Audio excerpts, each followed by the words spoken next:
Right guys, welcome back to the channel. It's Monday morning. Today what we're doing is we're taking out this 500 litre buffer. At the minute they've got a solid fuel, so they've got a hopper and a solid fuel pellet boiler outside. All that comes out because basically they've rented the equipment for the last 15 years and that contract's come up. So what the customer wants is an oil boiler putting back in because they've not really got on very well with the solid fuel. So I'll spin the camera around and I'll show you what we do. So all this gear comes out. So this 500 litre buffer we've got to drain down. That expansion vessel comes out because that's for the solid fuel, the pellet boiler. And we've got to find the original heating coal feed, which is open vented. There's 2 cylinders upstairs. It's quite a big house, this one. There's 2 cylinders upstairs which have got their own zone valves and their own stats on. And just got to work out what this diverter valve here does. I don't know if that's a diverter or a 3-put, but I imagine this picks up the heating flow and return. When we get drained down, we can work out what does what. I think they're downstairs heating circs, them 28s down there. That 22 could be a vent or a hot water circ. I'm not 100% sure until I get fully going. When I came to look at this, all this was boxed in, so it was a little bit difficult to tell. I think that's the solid fuel pump. That one's the heating circ pump, which we're going to reuse because it's not very old apparently, and they're quite expensive, them pumps. So yeah, first job is literally to find the heating coal feed, get that isolated, get this buffer drained down and go from there. It originally had an oil boiler. The flue used to go out here, so potentially we might be able to use this flue hole. All they've done is lash the pipes across, they're boxed in on the outside, and yeah, so we put a brand new 2,500 litre bundled oil tank in as well. Obviously I think the oil line used to go through here, so we might be able to use it as a sleeve again. We'll have a look anyway, because that wall I think is about, I don't know, 2 foot thick. Quite a thick solid wall, so if we can reuse that hole, that'd be ideal. If not, we'll have to drill a new one. But literally the plan is sit the oil boiler there and then pick up all these pipes, flush the system and go from there. Hopefully you can see okay what we've got at the back. Let me just spin that light around. That'll be heating coal feed, that 15mm one. That'll be vent coming off. I imagine that pump's going that way, pushing the water. So what I'm going to do for the time being is just turn these off. I'm going to replace these with levers anyway. So that'll be downstairs heating circs. That'll be a return. Oh, it might be on the return actually. So that might be the return. That could be a return coming back from the top. When I get the buffer out, I'll be able to see a little bit better, but just for the time being, I'm going to turn them gate valves off to give me a little bit of control of the system, and then we can have a look exactly where everything goes. But that 15 will be coal feed, and that 22 will be vent. That one there. So that vent shoots around, comes off that pipe at the bottom, and that's our vent. So we can start to get stuff sort of labelled up, so we know we're not going to get ourselves in a mess. That's not the best pencil in the world, but for marking that. But I know I can read that. That says vent. You can't see it very well on the camera because the light's a bit poor. That's our vent, coal feed, and then we know which is our heat. So all this lot becomes redundant, then pipes out the wall, and then we can pick that pump back up and sort it all out from there. So in theory, everything should be valved off. I wouldn't normally recommend opening a PRV, but I just want to see if the water stops and the pressure drops on that. So what we've got is that's the return from the heating on that bottom coil. That is the flow to the heating into that 3-port from that one. So imagine there's a coil inside there, and that's flow from the pellet boiler, and that one there is the return from the pellet boiler off that side. So the heating's all valved off, and then I can just drain the pellet side down out of there. This is the back side of the pellet boiler. So at the minute all them pipes go through there. I'm hoping to reuse that hole, as I've already said. We've already got a new tank and a base down, so we're just going to dig across here, 5-valve tiger loop, whatever we need to do. I'm hoping to use that one for the oil lines if I can, because at the minute that wall's quite thick. So I'll get all these cut off, figure out what them cables are, get them disconnected as well.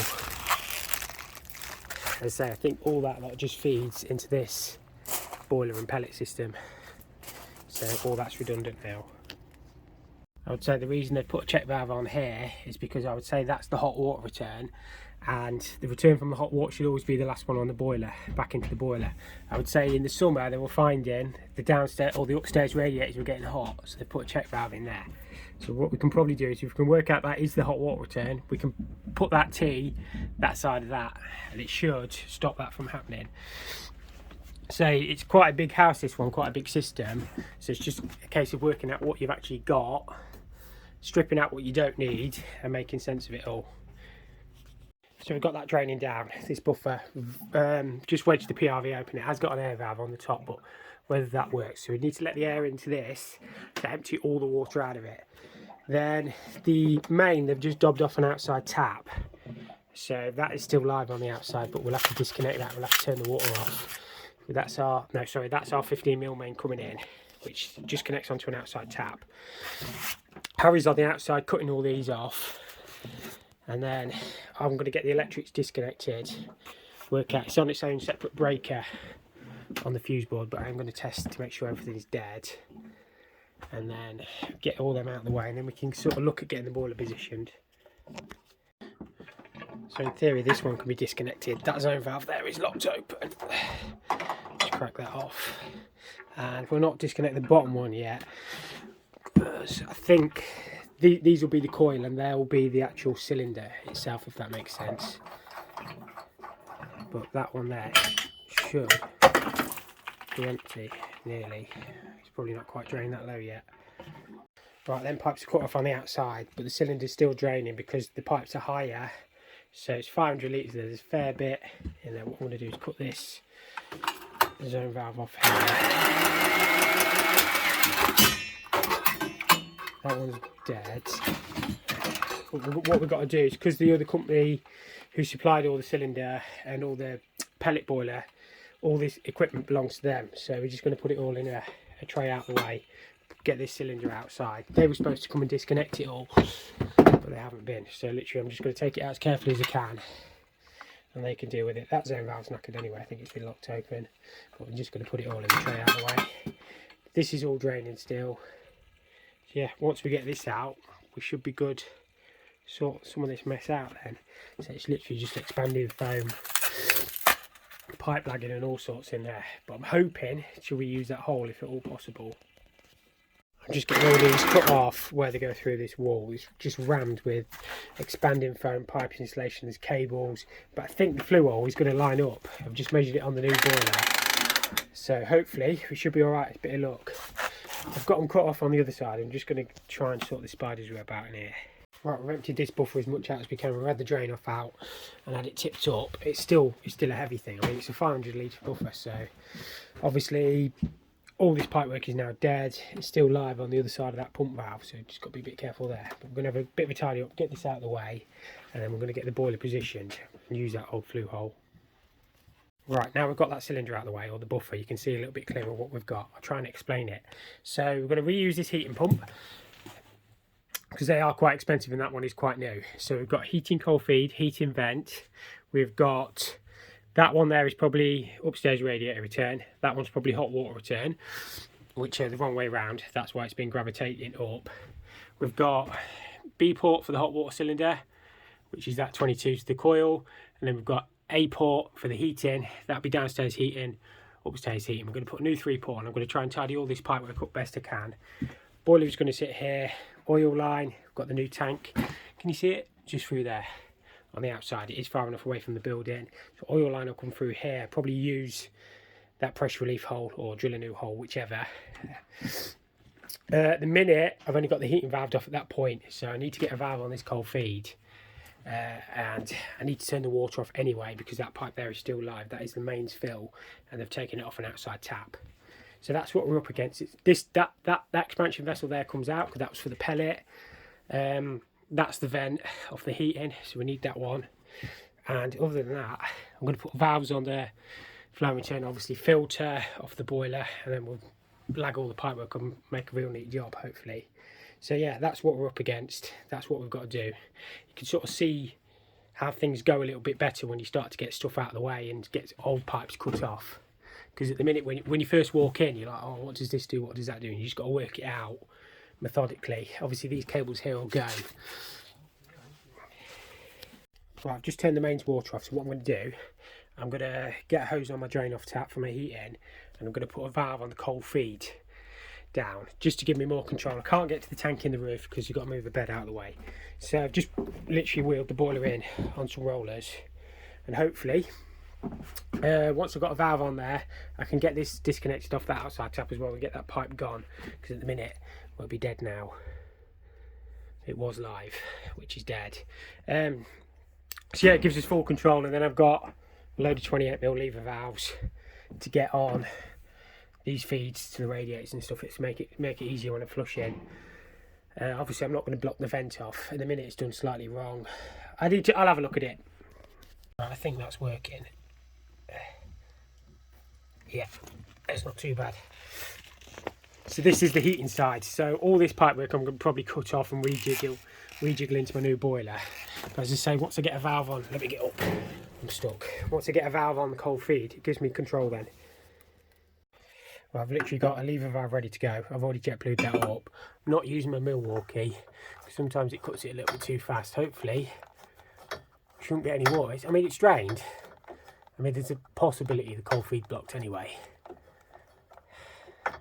which I'm hoping it is. And I mean, I can check it. Drop of water there. I thought there might be. That's why I always cut things carefully. I'll just let that breathe in a second. I'll get a bucket and we can just literally put the valve on the cold feed then. So I didn't want to cut it with a Milwaukee.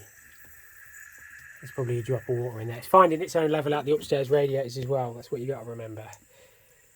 But we should be alright in a second. Because it's on the wrong side of that valve. I was trying to work out why that cold feed's got water in. If I open that, that'll empty the cold feed then. Made a bit of a schoolboy error, but it's not the end of the world. It's not done any damage. So that will stop. That cold feed will empty now. It's just because I shut that valve off, it blocked the cold feed because it was on the wrong side of that. So that's all it was. So all I was getting is the water out of the cold feed. At least it proves it's probably not blocked, which is good. We'll open that up. And that cold feed should, well, it'll be okay in a second. We'll just let that drain off. I think it only took like 10 more seconds. I think that's pretty much breathed in to a point where we can cut the pipe. Yeah, that's fine. That's not too bad. I mean, it's dripping a bit, but the water might not quite be fully off because the stop tap's really old. We could literally just put that on there, tighten that up, and that gives us full control then of the heating side. Right, me and Harry's just moved that cylinder out of the way, or the buffer tank. Harry's gone now. We've just got the boiler positioned. First thing I like to do, well, I need to still get all the rest of these cables out of the way. That earth bonding I'm going to reuse for the oil line. The electrician's coming anyway, but hopefully we can reuse the earth bonding. So we'll have a look where that goes. I'm going to get the rest of them cables cut off. My flue is just long enough. It's a metre. Well, the flue's 910. So hopefully I can just get away with that flue. I need to clean that hole out, get rid of all that expanding foam and stuff. And then the pipe work shouldn't be too bad. That expansion vessel's got to come off the wall still. Just put my oil line through, 5 valve. Might need to just pull a little bit more through on that. It comes through the back on 3 separate sleeves. So that should be perfect. What else we've got to do? And then it's just the enjoyable part really. Get all these pipes cut off up here. I might put some, obviously at the minute there's no clips on anything, it's rubbish. Obviously my valve on my cold feed. I'll have a look at it once I've got the sort of oil line connected in, because they're coming to fill the tank up tomorrow morning. Flue out, then I can start looking at all the enjoyable stuff. Condense I'm going to have to put into a soakaway outside. We'll drill through that wall. That'll be good fun, but we can do that last anyway. We'll get all the sort of pipe work and that made good. So just run through this quickly. Cold feed, hot water, heating, heating return from downstairs. That'll be hot water return, but it's on the wrong way around, so we need to flip that one round onto there. Last one back into the boiler if we can. Pump onto the return. Vent, cold feed. That's the vent. That one comes up out the back. So that's what all the pipes are. So we've got full control of the system now. Yeah, we should be good.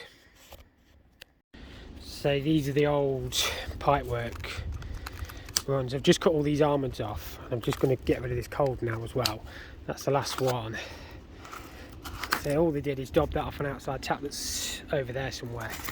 They must have just run it under the ground. They obviously ran out of reducers and whatnot. They've just did that in 22 and then 15. It's a bit of a mess, but all this is dead now anyway, so we can cut this off and get our flue out now. Get that off. Come on. And then I'll have a proper tidy up. At the minute, oil line is there, and then we've just got to connect it up that end as well. Right, that's me flue hole all knocked out. To be honest, most of it's the original. I've just had to clean all the foam out. Hopefully that will just pass straight through there. I just need to line it up on the inside, but we should be pretty good. Obviously we need a slight fall on these Worcesters, so if all the condensation falls back into the boiler, but yeah, that should be something close. That flue's all in. Obviously I need to sand the cement up on the outside, and then I've got a terminal guard to put on here, but I don't have to do that today. There's just quite a bit to crack on with the inside. What I really need to do next is get the valve connected on there, because they're coming to deliver the oil first thing in the morning. So that's my next job. Right, with these flues, you can see if they're all the way in, because see that little hole there, you can see your flue's gone past the point. I did mark it anyway. Obviously I've got a little bit of making good to do on the inside as well, but again, that's not the end of the world. So what I need to do is fix this screw in here, and then terminal guard once I've made good. So that's the Worcester. It's a lot deeper than the standard one, so it's the right one for the flue. So inside this tank there should be the Watchman kit and the filter set. So just take this lid off. So yeah, so you get the Watchman and the tank filter, and obviously shut off. They do send you PTFE. They used to send you Helltite as well, but I don't think they do on these ones. So somebody asked me about that on the last one I did. So you do get everything you need. Obviously the Watchman will still need treating with care. Don't drop them on the floor like that, but it will need pairing up, because it doesn't set the height of the tank, because these are universal. So you just need to read the instructions, measure the tank, and then set the dips on the back of the plug. That determines the height of the Watchman for your oil level. But I'll go through that when I get there. So we've only just put this base down. The lads did it on Friday, but you need a minimum of 300mm all the way around your tank. You can see we've probably got 400. I think they just worked it to the slabs, so it's just how it worked. But minimum 300, because obviously you don't want anything rowing up and then catching onto the tank. I mean, the other company's coming to take all this hopper in that way, so it'll give it a bit more room. I think the original plan was to put the tank over there, but obviously they haven't been and removed it, so we can only do what we can do. We've just got told to put the tank here by the client. I mean, the garden's huge anyway, so. Right, I always put Helltite on my connection, so I use PTFE and Helltite. It's critical that that doesn't leak, obviously, because you're the wrong side of your valve.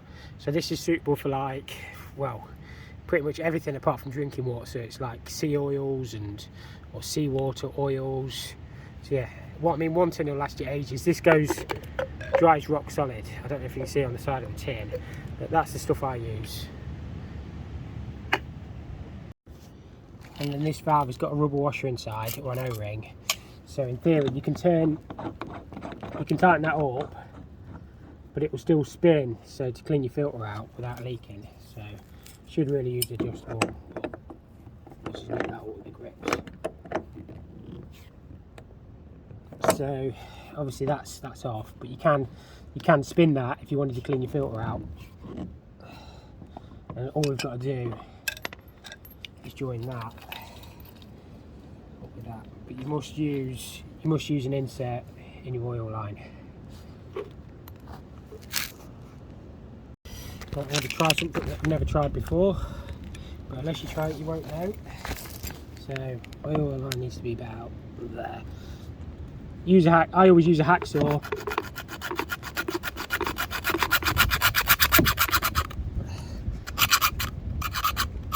Because you can't get your insert in if you use a normal slice.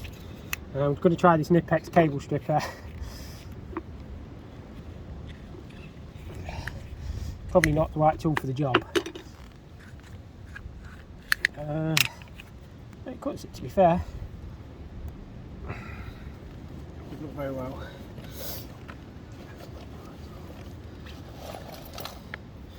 Can't get it off. Come on. Oh, stuck.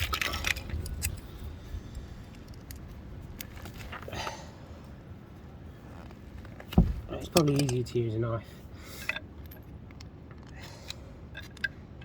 Got insert, then olive, and then just a little bit held tight.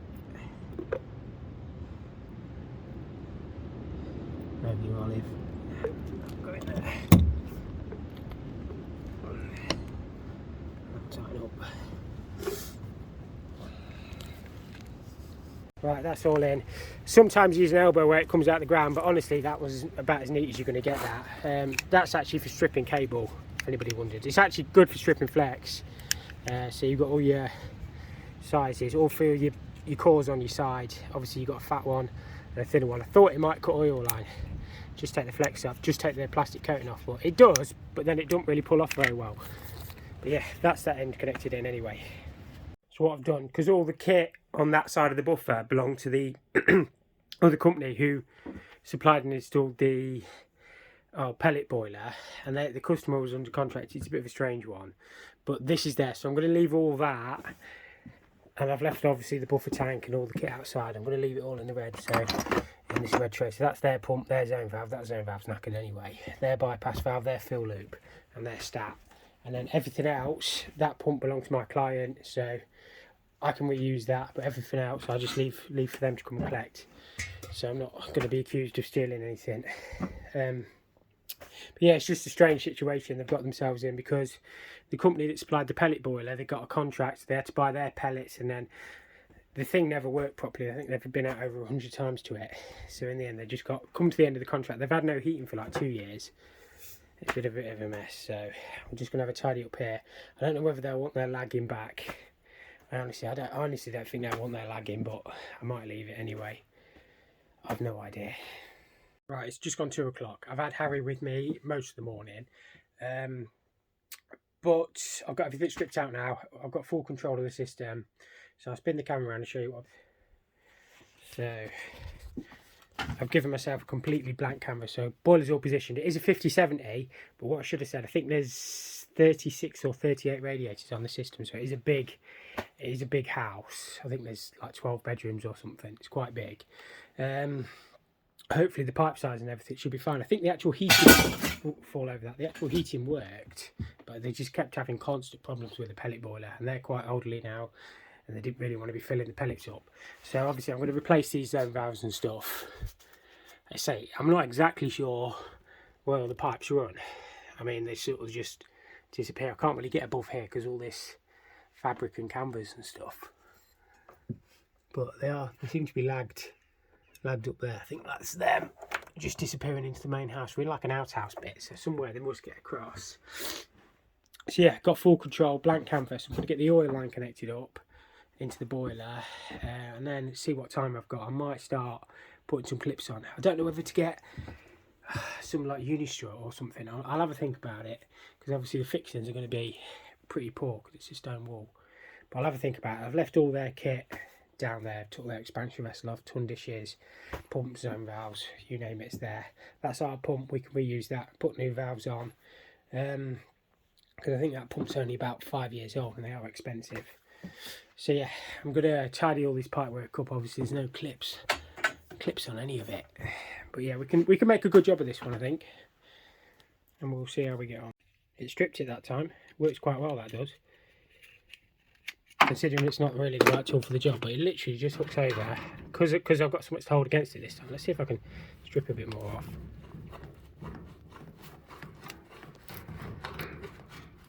Yeah, it strips it quite well. Quite a nice little hack, that.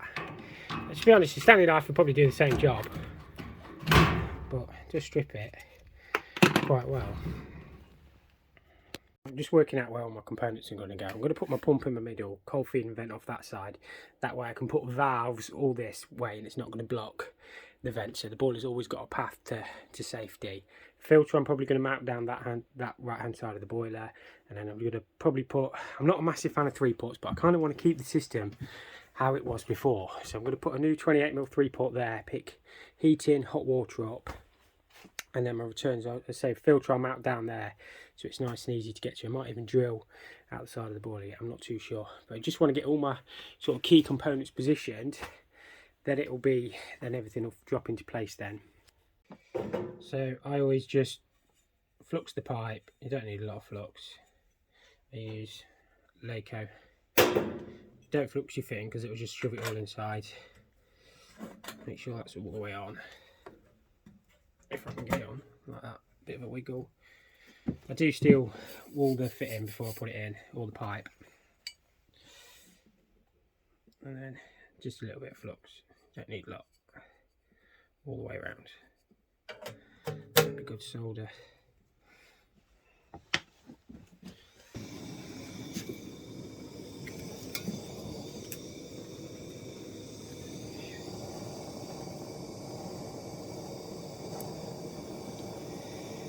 I always start from the bottom and then work the way up, so hold my flame about that far away, and then as soon as the flame goes green you can apply the solder.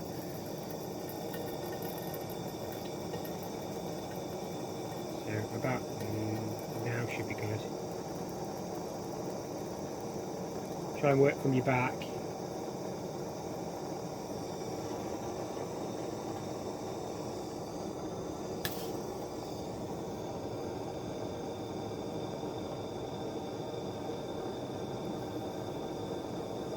Feed it round.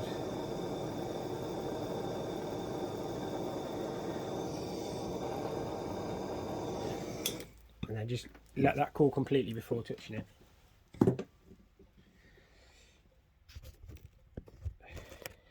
Obviously I've got a little bit of heat mark, but that'll clean up alright. I've got to lag all this anyway. My soldering's, I always keep saying it, but my soldering's not the best, but the most important thing is it doesn't leak. When all that's lagged, you never see a little drip or a little run. It's just got to not leak. A bit of damp rag, wipe all your flux off, and it cleans up fine. So it's not bad, it's not perfect, but the most important thing, that won't leak. Right, just put some valves on my circuits. That one's hot water flow. That's upstairs radiators, I think.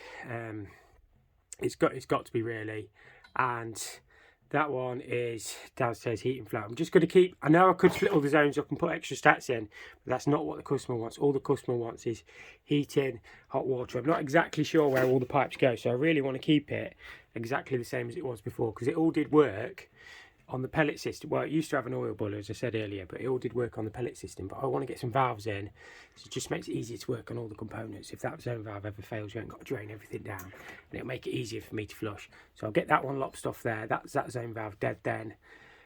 Pick that one up on the flow, on the heating, hot water, and then we'll look at all the returns, see if we can jiggle these around. I'm just doing my best with this pipework to get it clipped and levelled in. So I'm going to come out here, 28T, split, that's the flows picked back up. I'm going to come out the side here, reduce it, pick that hot water back up. Cold feed will have to meander across that side. There's not too much I can do about that. And then the returns, I just have to sort of jiggle them in best I can. I'm spacing them off so I can get some lag, and it will look all neat. Sometimes you have to sort of go backwards before you can go forwards, but it'll look fine when it's all done. So I thought I'd get a shot from slightly further back so you can sort of see what we're doing. I'm going to pick up the hot water flow next. Then it's literally just I could do the cold feed and vent last, to be fair. That cold feed's got to swing around. The vent is there anyway, so I can pick that up off there. And then just to return, so filter's going to sit in that gap and then pick up, that's the old vent, so that'll be cut off. Pick up that return from the upstairs heating, that return from the hot water, but we'll flip them around, and then that's the return from the downstairs heating. So we need to keep that hot water return, last one, back into the boiler before the filter. My filter's going to sit on this right hand side. I did drill the side of the boiler case, but I don't think it'll matter that much. You never really have to take the right hand side off anyway. So it was just going to look the neatest way. So the filter will sit there nice and easy to get to, and then just tie these returns in at the bottom and that return there. So other than that, apart from the cold feed and vent, that's all the pipe working. I should be able to get filled up and get the flushing machine connected onto there as well, hopefully. Just got a little bit of the oil line to finish off, and yeah, get in there. Right, I've got a drain off tap down there. I've got that return hot water one back into the boiler. Filters all on. So obviously we can dose it and flush it from here. All the air will bleed out at this point anyway on the boiler, and there is another drain off tap. Where is it? Down there on the boiler. It's like a lever valve type one, so you can put a hose on that or a hose on that. So it's nice and easy. I'm losing my voice as well. So yeah, just got cold feeding vent to pick up, and then a little bit on the oil line to finish on the outside, and we can get filled up then. I'm just getting this filter vented, and then I'll start opening the valves then. I'm not going to put any inhibitor in it yet. I'm going to connect my MagnaCleanse on, and we're going to get all the system washed out. I've got pump, cold feed, valve, returns. All the returns are connected in the right way around now, and I've just put valves on all the feeds. Should be good. But that'll just be filling the boiler. I've obviously got flue hole and that to make good, and bits like that, but we're getting there. Right, with these Apollo Watchmans, they're all pretty much the same. All you do is measure the height of your tank, and then the corresponding dip switches set your level, if that makes sense. So if the tank was 1200 tall, we'd need set 1, 3, 7 and 8. So just flick them down with a screwdriver, and then you pair it up as per the instructions. So all you do is that screws into your tank, but what you do is you plug that in, and then there's a little dot on there, and then there's a little dot on the side there as well, wherever it's gone, a little dot on there, and then you just hold that for 10 seconds, you watch the bars go up, and then it beeps, and then all you do is screw that into your tank then, and that's as easy as that. It's all paired. So yeah, it shows you on here, and then obviously this just tells you if it's how much fuel you've got in the tank. So they're dead easy to set up, and then all these Harlequin and the Desto tanks, they all come with Watchmans, so whichever ones you fit, they all come with them anyway. Right, I've set my dip switches. It was actually a 1200 tank. I have measured it. It's a good guess. So they're all set. All we'll do is plug this in here if this plug works. Turn that on, and then the little dot on the side, if I can get to it, see that sort of like going up. Once it gets all the way to the top, it'll beep, and then that's paired then. That's it, that's paired. So what I'll do is, it will take a while to get an accurate reading, but obviously I haven't screwed in the tank yet. That just needs screwing in the tank. There is a lip, I'll show you anyway. So just like that. Them ones are for the other sort, so there's like a circle one you can get as well. But they're the ones that comes with these tanks. So we can get rid of that bit. This is a bunded tank, so it needs to hold 110% of the capacity if the inner tank were to split. So it's pretty much all I fit is bunded tanks. Right, it's actually showing full. I think it'll take up to, I think it says 4 hours. I can't actually remember to get an accurate reading. I think they did put 2,500 litres in the tank though. So hopefully that should be fine. Right, I've just got the thing all commissioned, got all the pipework lagged. I just need to go around and finish balancing the system now. Been a bit of a hectic day. I'm covered in mud. That's because I've been flushing everything out. Just been up and down like a, I don't know, like a monk jacket or something. It's absolutely knackered, but I've got the thing about all set up. I just need to finish balancing, and yeah, that's this one all sorted. So I haven't got much footage today of the flushing. The video is going to be quite long anyway. But I can do a separate video on flushing and commissioning and stuff. I just haven't had no time. So if you enjoyed this one, we'll see you. Hit the like button. I don't even know what to say. If you didn't, hit the dislike, and we will see you in the next one. Thank you all for watching.